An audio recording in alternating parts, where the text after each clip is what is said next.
बहुत पहले से उन कदमों की आहट जान लेते हैं, बहुत पहले से उन कदमों की आहट जान लेते हैं, तुझे ए ज़िंदगी हम दूर से पहचान लेते हैं। आदाब, मैं इरफान राही टीएफआई उर्दू में आपका बहुत बहुत इस्तकबाल करता हूँ। हमारे साथ हमारे आज के इस ख़ास प्रोग्राम हमारी ज़बान हमारी तहज़ीब में आज हमारे साथ हैं हकीम अताउर रहमान अजमली साहब। आइए इनसे बात करते हैं। हकीम साहब, आपका बहुत बहुत इस्तकबाल हमारे चैनल टीएफआई उर्दू में। मैं शुक्रिया अदा करता हूँ इरफान राही साहब का, तिरंगा फाउंडेशन ऑफ इंडिया, उन्होंने मुझे यहाँ बुलाया, दावत दी। मैं शुक्रिया अदा करता हूँ आप सबका। आप हकीम हैं और यूनानी दवा आप A&S फार्मेसी के एमडी भी हैं। तो मैं सबसे पहले जानना चाहूँगा, आपके जो नाम अजमली आप लगाते हैं वो क्यों लगाते हैं, कैसे? जी जी, बताइए। मैं जिस कॉलेज से पढ़ के आया हूँ उसका नाम हकीम अजमल खां तिब्बिया कॉलेज है, जो हकीम अजमल खां की याद में बनाया गया था। तो मैंने वहीं से अपना नाम अजमली रखा है। और माशाल्लाह यूनानी के फ़रोग़ के लिए पिछले 25 साल से हम काम कर रहे हैं। पूरी टीम हमारे साथ लगी हुई है यूनानी के फ़रोग़ के लिए, तो इसीलिए मैंने अजमली अपना नाम रखा है। हकीम अजमल ख़ान साहब का यूनानी दुनिया में जो पूरी दवाइयों की कंपनी है या फिर पूरी दुनिया है यूनान की, जो यूनानी लोग जो दवाई इस्तेमाल करते हैं, इसमें उनका कितना आप रोल मानते हैं हकीम अजमल ख़ान साहब? हकीम अजमल ख़ां ने आज़ादी से पहले हकीम अजमल ख़ां यूनानी आयुर्वेदिक तिब्बिया कॉलेज बनाया, जो करोल बाग में दिल्ली में मौजूद है। जी। तो इसीलिए क्योंकि यूनानी और आयुर्वेदिक का पुराने ज़माने से लोग यूज़ करते हुए आ रहे थे, इसीलिए एक ही जगह रखा हमने यूनानी और आयुर्वेदिक, और उसमें बहुत अच्छा इलाज होता है जो आज भी जारी है। लोग आज भी बहुत फ़ायदा उठा रहे हैं वहाँ जा के। अच्छा, लोगों का कहना है या कुछ मानते हैं कि ये दवा बहुत देर से असर होती है, करती है। तो देर से असर करती है तो क्या बिल्कुल सही इलाज यूनानी में हो जाता है या नहीं? जी बिल्कुल, यूनानी में अब ऐसा नहीं है, अब तो रिसर्च हो रही है, दवाइयों पे भी रिसर्च हो रही है। तो अब तो बहुत जल्दी असर करता है, एक खुराक में, एक गोली में और एक ही चम्मच में बहुत असर होता है। कुछ ख़ास कुछ ख़ास ऐसे इलाज जो यूनानी में हुआ करते थे पुराने ज़माने में, जो आज भी लोग इस्तेमाल करते हैं, वो चीज़ बताइए। हाँ, जैसे पहले हिजामा होता था, जी। आज भी होता है। पहले हिजामा कैसे होता है, कुछ अ, हमारे नाज़रीन को बताइए। हिजामा जो है खून, जो गंदा खून होता है बदन का, जी। उसको निकालते हैं। जी। और उसको निकालने के बाद मरीज़ को सुकून मिलता है जी। और इलाज भी हो जाता है, जिससे हमारे नबी की सुन्नत भी यही है। जी। और इससे लोगों को फ़ायदा होता है और वो लोग हमारी तरफ जुड़ते हुए चले जाते हैं।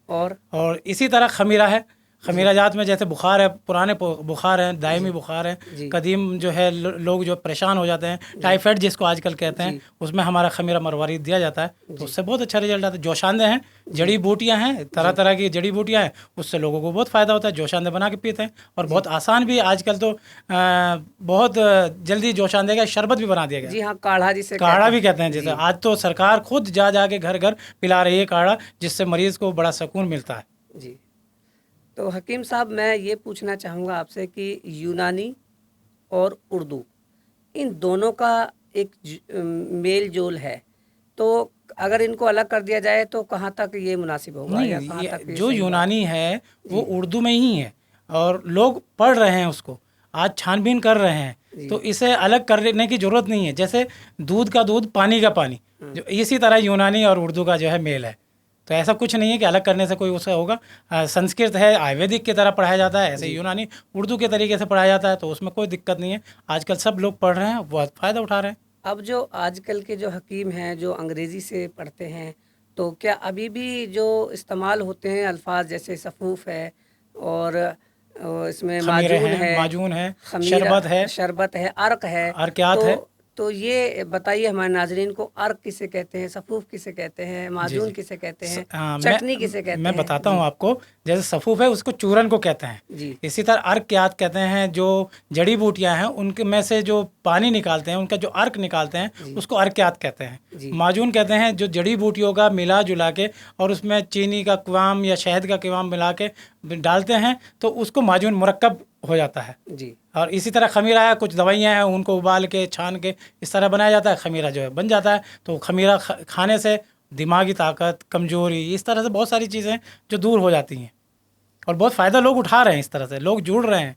अभी हमारे साथ एक साहब बता रहे थे कि करोल बाग तिब्बिया कॉलेज जाते हैं और वहाँ से खमीरा और माजूनात शरबत लेके आते हैं और वो खा रहे हैं। और मैं आपको बताऊं, हमारी मुख्यमंत्री जो गुजरी हैं, उन्होंने भी बताया कि जब मुझे खांसी हो जाती थी तो मैं एक शरबत लाती थी खांसी का, और वो पीती थी। शीला तो दीक्षित जो शीला थी। दीक्षित साहिबा देखिए, जी वो जी भी यूनानी के फ़रोग के लिए बहुत काम करके गई हैं और काम हो रहा है। बिल्कुल। तो कुछ ऐसी दवा हैं यूनानी में जो बहुत जल्दी असर करती हैं और लोग उन पर यकीन रखते हैं, जैसे लीवर की दवाएं हैं, पेट की कब्ज़ की, जहाँ तक है लोग बहुत ज़्यादा यकीन करते हैं यूनानी दवाइयों पे। ऐसे कौन सी ऐसी दवाएं हैं या ऐसे कौन से मर्ज़ हैं जो यूनानी में उनकी बहुत अच्छी दवाएं मौजूद हैं? हाँ, जैसे बहुत सारी हैं, ताकत के लिए होती हैं माजून, खमीरे जात होते हैं, और हमारे तो आजकल फैटी लीवर बहुत हो रहा है, जी माजून दबीदुल वर्द है, जवारिश कमूनी है, इस जी तरह से लिया जाता है। और सबसे पहले उस हकीम की जिम्मेदारी है कि तहकीक करे, जी तशखीस करे, तब जाके दवाई लिखे। मरीज़ की पूरी कंडीशन देख के, वो शुगर तो नहीं है आजकल, बहुत सारे शुगर, तो बहुत जी सारी दवाइयाँ, बहुत सारी कंपनियों ने आजकल शुगर फ्री दवाई बनानी शुरू कर दी। जी लोग फिर भी जुड़ रहे हैं, देखिए। लोग पहले कहते थे भाई इसमें तो चीनी है या हमें इससे नुकसान होगा, आजकल कैप्सूल भी बना दिए गए हैं, अर्कियात हैं, जिससे शुगर के मरीज़ को या इस तरह किसी और मरीज़ को अच्छा, कोई दिक्कत क्या नहीं होती। खासियत है यूनानी दवाइयों में कि लोग उनको ही खरीदें, उनको ही इस्तेमाल करें? ये तो देखिए क्या पब्लिक खसूसियात की हैं? मांग, डिमांड के ऊपर है। जी आज हर अस्पताल में यूनानी डिस्पेंसरियां हैं, जी हर इलाके में है। जो भी अगर मांग करता है तो आयुष जो सरकार ने बनाया है, आयुर्वेदिक, योगा, सिद्धा, जी सब पेथ योगा, तो इस तरह हर जगह डिस्पेंसरियां हैं, हकीम लोग बैठे हैं, डॉक्टर लोग बैठे हैं, वो सब दवाइयाँ देते हैं। और तो और तिहाड़ जेल में भी यूनानी डिस्पेंसरी है। जी। तो क्या कोई साइड इफ़ेक्ट होता है यूनानी दवाइयों का? देखिए, कोई चीज़ ज़्यादा लेंगे तो हाँ, दिक्कत होगी। मान ली 2 ही रोटी की जगह आप 4 रोटी खाएँगे तो उसका दिक्कत होगी। लेकिन ऐसा कुछ नहीं है कि आप अगर मिक़दार में हकीम के तहकीक और हकीम की खुराक बताए हुए तरीके से खाएँगे तो आपको कोई रिएक्शन नहीं होगा। बताते हैं देसी दवाई जल्दी से ख़राब नहीं होती, 3 साल 5 साल तक चलती है। जी, जी, ये कहाँ ऐसा तक सच्चाई है? हाँ, बिल्कुल ठीक है, ये ऐसा होता है। और ख़राब होने के लिए 1 साल के लिए भी है, कुछ तो हैं कई साल तक चलते आते हैं। ऐसा कुछ नहीं है कि भई एक ही दिन में ख़राब होगी। और आप अगर किसी अच्छी चीज़ में कोई ख़राब चीज़ डाल देंगे तो वो ख़राब हो जाएगी। तो ऐसा कुछ नहीं कि एक्सपायर नहीं होगी, हो ही जाएगी। हकीम साहब, आज की जो भाग-दौड़ की ज़िंदगी है, इसमें लोग अपनी सेहत का ख़्याल उतना नहीं रख पाते जितना रखना चाहिए। ऐसी कौन-कौन सी बातें हैं, आप हमारे नाज़रीन को बताएँगे कि वो सुबह से लेकर शाम तक उन मख़सूस चीज़ों पर अगर गौर करें, तो सेहतयाब रह सकते हैं? बिल्कुल, बिल्कुल, आपने सही सवाल किया। आजकल भाग-दौड़ ज़िंदगी और बहुत टाइम कम है और काम ज़्यादा है लोगों के पास। तो मेरी दरख़्वास्त ये है कि आप सुबह नाश्ते में अच्छा नाश्ता लें, और उसमें जो भी उनको फल लेना पसंद करते हैं, ड्राई फ्रूट लेना पसंद करते हैं, वो सब ले सकते हैं। जी, इससे दोपहर में बहुत अच्छा खाना लें, रात को हल्का खाना लें, जी, सलाद इस्तेमाल करें, खीरे और इस तरह से जो बना के अपने घर का, बाज़ार का सामान ना खाएँ ज़्यादा, अपने घरेली घर में जो दाल सब्जी है आपने बना के वही अच्छा इस्तेमाल करेंगे तो सेहत के लिए फ़ायदेमंद होगा। दूध इस्तेमाल करें, बादाम शेक और इस तरह की कोई चीज़ है आप ले सकते हैं। दूध का इस्तेमाल कब करना चाहिए, सुबह सुबह या ले रात सकते हैं, को? सुबह अंडा, दूध, ये जो भी आपको लेना पसंद करते हैं वो आप सुबह ले सकते हैं इसमें। सुबह ले सकते हैं। कुछ ऐसी मख़सूस चीज़ें होती हैं कि भई इनको रात में ना खाएँ या जी, जी, बहुत सारी, सुबह बहुत ना सारों को खाएँ। खाने से जलन हो जाती है, गैस बन जी। जाती है, एसिडिटी हो जाती है। गैस एसिडिटी का बहुत आजकल मुझे लगता है कि आधे से ज़्यादा लोग इस मर्ज़ से मुब्तला हैं। जी, जी, इसमें कौन-सी ऐसी चीज़ें हैं जो बचा जा सकता है और इसमें एहतियात बरती उसका जा सकती है? आसान तरीका यही है कि आप हल्की ग़िज़ा इस्तेमाल करें, सादी सब्जियां इस्तेमाल करें और चपाती इस्तेमाल करें, घर की चीज़ इस्तेमाल करेंगे और दही इस्तेमाल करें, सलाद इस्तेमाल करें जैसे मैंने अभी जी, आपको बताया था, और फल इस्तेमाल करें, रोज़ाना एक फल लें आप, तो उससे बहुत फ़ायदा होगा। जी। दादी-नानी के नुस्खे जो होते थे पहले, अभी भी उनको कुछ घरों में इस्तेमाल किया बिल्कुल, जाता बिल्कुल है। होता है, बिल्कुल कहीं होता है। अचानक से दर्द हो गया तो कोई हींग का फुहार ठूंठी जी, पे जी, रख जी, देना हल्दी इस्तेमाल कर ली या जाए। हल्दी का इस्तेमाल करना या बहुत सारी ऐसी चीज़ें होती हैं जो मतलब फटाफट जीरा पीस के दे दिया। ऐसे नुस्खे हैं जो आज भी ज़िंदा हैं और उनको अपनाते हैं। ऐसे कौन-कौन से जी, नुस्खे हैं? बिल्कुल, जी, आपने जो सवाल किया है आजकल लोग इस्तेमाल कर रहे हैं, और वो कहते हैं ना बुज़ुर्गों का साया रहना ज़रूरी है, जी, उनसे सीखना ज़रूरी है कि हम पुरानी चीज़ कैसे इस्तेमाल कर सकते थे, क्या-क्या खा सकते थे, क्या-क्या पी सकते थे। वो उनके जो बताए हुए नुस्खे हैं, वो आज भी इस्तेमाल करते हैं और हकीम लोग भी इस्तेमाल करते हैं। जी, अब जैसे आपने ही बताया दूध में हल्दी डाल के बहुत अच्छा लगता है, बहुत बढ़िया, और उसको बाहर मुल्कों में गोल्डन मिल्क बना दिया गया है। तो हम अगर नहीं इस्तेमाल करेंगे तो लोग बाहर वाले यूज़ कर लेंगे। तो हमें अपने पुराने बुज़ुर्गों की जो बताए हुए नुस्खे हैं, जो जड़ी बूटियाँ हैं, वो इस्तेमाल करनी चाहिए। यूनानी का फ़रोग तभी होगा तब हम घरेलू नुस्खे इस्तेमाल करेंगे तो। यूनानी में शहद की बड़ी एक कई बार आता है इसको शहद से खाएं, ऐसा क्या है कि भाई इसको गुनगुने पानी से, इसको शहद से, इसको ताज़े पानी से, इसके क्या असरात होते हैं, हर ये हर क्यों होता मर्ज़ के अलग अलग जो है कंडीशन होती है। जी। भाई नज़ला खांसी जुकाम अगर है तो उसको गुनगुने पानी से बताया जाता जी। है, और ताज़े पानी से कुछ अलग बीमारी की बताया जाता है। जी। अगर फैटी लीवर है तो उसको गुनगुने पानी से बताया जाता है। तो इसी तरह मरीज़ की जो हकीम पूरी तशख़ीस करके और पूरा नुस्खा उसको तजवीज़ करके बताएगा, तभी पता लगेगा कि हाँ इसको आराम लगना शुरू होगा। और आदमी उथल पुथल खाएगा, उल्टे सीधे खाएगा तो नहीं जल्दी आराम लगेगा। सबसे पहले तहकीक ज़रूरी है, हकीम उसकी पूरी तहकीक करे, तशख़ीस करे, फिर उसको नुस्खा लिखे, और फिर उस नुस्खे के इस्तेमाल के बाद आपको पता लग ही जाएगा कि मरीज़ को कितना फ़ायदा हुआ है। जी। जैसे बताते हैं सुबह सुबह खाली पेट एक गिलास पानी पीने से तेजाब, गैस बहुत सारे होता है, लेकिन हर किसी को नहीं फ़ायदा करेगा। जी। बताते हैं मोटापा कम करने के लिए, स्लिम रहने के लिए शहद का इस्तेमाल सुबह अगर गर्म पानी के साथ हाँ, करें। लेकिन अब आपने शहद का भी पहले भी जिक्र किया था, शहद मिकदार में ही इस्तेमाल किया जाए। जी। ये नहीं कि 1 किलो है तो ये 2 दिन में ख़त्म कर दिया जाए। एक एक चम्मच, 2 2 चम्मच गर्म पानी में डाल के वज़न कम करने का भी उसमें है, तो इस्तेमाल हकीम के अंडर में रह के ही करें, अपनी शहद मर्ज़ी का- से ना करें। शहद हमारे नबी सल्लल्लाहु अलैहि वसल्लम को बहुत मतलब पसंद था। जी। तो कुछ हदीस भी हैं कि जो महीने में 3 बार शहद चाटे वो बड़ी बीमारियों से महफूज रहता है। शहद की क्या खुसूसियत हैं, क्या फ़ज़ाइल हैं, कुछ बताइए। शहद का देखिए हमारे नबी ने जो बताया बिल्कुल बरहक़ है, उसमें तो हम किसी भी तरह कोई वो नहीं कर सकते। जी। लेकिन मरीज़ को अगर शुगर है या कोई और प्रॉब्लम है तो शहद इस्तेमाल नहीं कर सकते, हाँ। उनको नुकसान होगा। तो हमें ये भी देखना है कि मरीज़ को कौन से मर्ज़ में कौन सी चीज़ इस्तेमाल कराएं। कलौंजी का शहद का क्या जी, जी। मेल है? कलौंजी हमारे जैसे अभी आपने कहा नबी ने हमारे ये फरमाया, ऐसे ही कलौंजी के बारे में भी है कि मौत के अलावा हर मर्ज़ का इलाज इसमें मौजूद है। कलौंजी में। जी, तो लेकिन वो भी फिर कहना उसी का वो तरीका के तरीके से ही खाया जाएगा। यानी जो हकीम बताएं जी, एज जी। पर जो हाँ, अपने आपके अपनी मर्ज़ी से कोई इलाज ना करें। हाँ, क्योंकि हम भी जो दवाई आपको बता रहे हैं, कोई भी आपके नाज़रीन ये आप डायरेक्ट इस्तेमाल ना करें, किसी हकीम के अंडर में रह के, किसी डॉक्टर के अंडर में रह के ही इलाज करें। सुनी सुनाई बात पे अमल ना करें। आप समाजी खिदमात में भी पेश रहते हैं, बहुत सारे ऐसे प्रोग्राम आप करते रहते हैं, मैं देखता रहता हूँ। आप मेडिकल कैंप लगाते हैं, आप उर्दू ज़बान के फ़रोग़ के लिए काफ़ी काम करते हैं। इसकी शुरुआत या इसकी दिलचस्पी आपको कैसे लगी? देखिए, यूनानी और उर्दू हमारे दोनों, हमारी पूरी टीम है जी। उर्दू डेवलपमेंट ऑर्गेनाइजेशन, जी। वो हर साल 9 नवंबर को उर्दू डे मनाता है। इसी तरह हकीमों में ऑल इंडिया यूनानी तिब्बी कांग्रेस है, जो हर साल 12 फरवरी को यूनानी डे पिछले कई सालों से मनाता आ रहा है। सरकार भी मतलब कुछ सालों से सरकार भी हमारे साथ यूनानी डे मना रही है। कब मनाया जाता है यूनानी 12 डे? फरवरी को 11 और 12 फरवरी को मनाया जाता है ये। हर साल हाँ, 11 और हकीम 12 अजमल खां फरवरी की को। योम पैदाइश पर।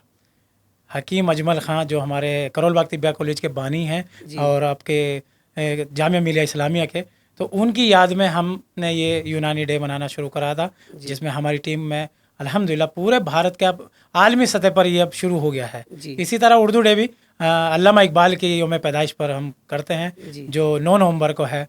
तो पूरे आलमी सतह पर उर्दू के भी अल्हम्दुलिल्लाह बहुत बोलबाला है, बहुत दूर तक आवाज़ जाती है, और उम्मीद है कि आने वाली नस्ल इसमें फ़ायदा उठाएगी। और अभी हम कुछ कम करके जाएंगे तो आगे आने वाली नस्ल को फ़ायदा होगा, वरना तो अगर काम नहीं करोगे तो आगे नस्ल क्या आपको फ़ायदा करेगी।